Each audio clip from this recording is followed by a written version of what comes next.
Shalom shalom, ndabasuje mu izina rya Yesu, mbifurije Pasika nziza. Uyu munsi turimo turiziza ugupfa k'umwami wacu no kuzuka kwe, twibuka nk'uko yadusigiye isezerano twame tumwibuka, dusangira ku meza ye, tumangira umutsima w'umubiri we ndetse n'igikombe cy'amaraso y'isezerano rishya.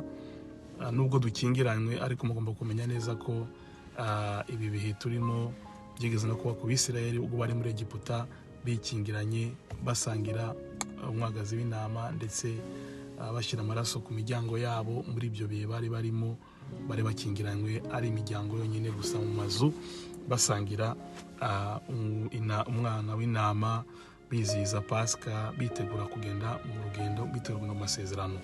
Uyu munsi rero turakomeza no gushima ijambo twatangiye Imana yaduhishuriye kuvuga hejuru yo guca bugufi imbere y'Imana muri bino bihe, guca bugufi imbere y'abantu icyo bisobanura tukabivuze, ndetse no guca bugufi imbere y'ibihe aho tugeze uyu munsi. Guca bugufi imbere y'ibihe turimo turavuga rero ntabwo ari ibihe byoroshye. Ibi bintu abantu bagomba kubimenya, ibi bintu abantu bagomba kubyumva bakabisobanukirwa. Ntabwo ari ibihe byoroshye, ni ibihe bitoroshye, ni ibihe birimo biranyeganyeza imitima y'abantu benshi cyane, ariko ikintu cyose gifite iherezo. Ikintu cyose gifite itangiriro, gifite iherezo. Aho ikibazo tugomba kwibaza, iherezo ni irihe? Iherezo niriba rizaba uri he? Uhagaze he? Uri mu biki?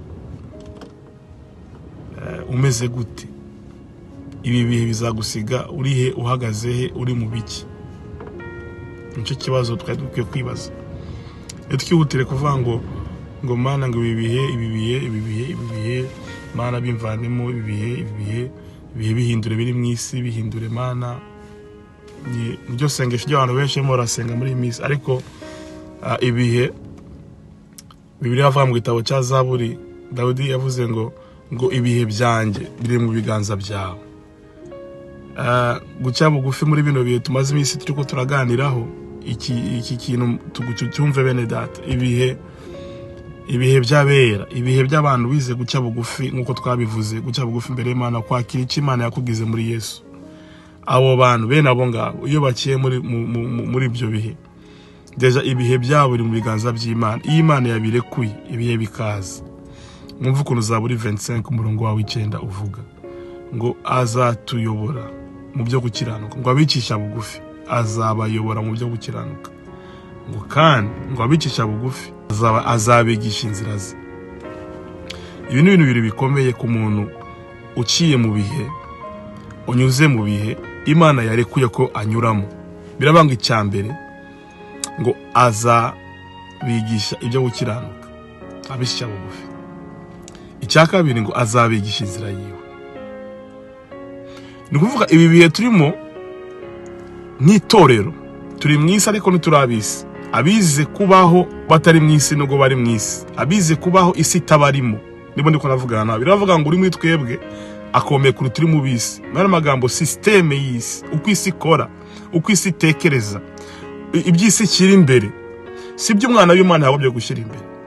Iby'isi yirukira sibyo umwana w'Imana yagombye kwirukira.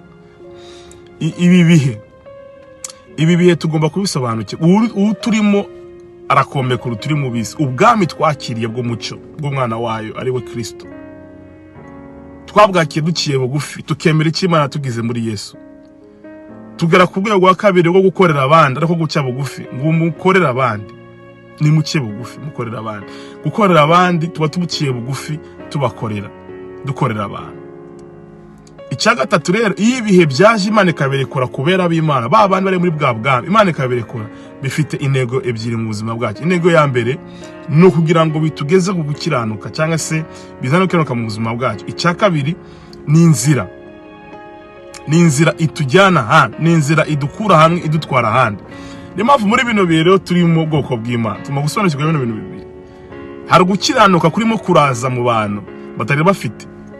Gukiranuka ni ijambo rirenze kureka gukora icyaha. Gukiranuka kw'Imana kurenza ibyo.